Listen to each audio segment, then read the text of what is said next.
The marking and racking areas are part of the last stage of the production flow.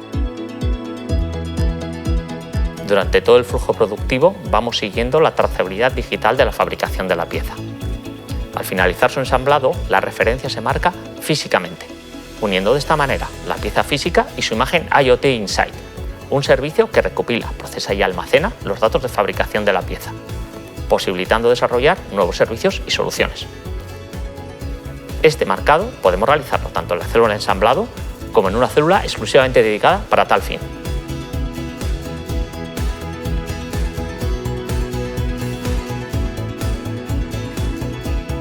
Once the part has been marked, it is transported by the AMRs to the racking area as the final part of the assembly process to be packed and stored.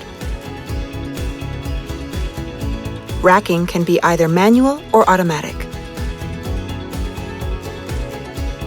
The racking area also has containers for correctly finished parts and for parts in need of reworking.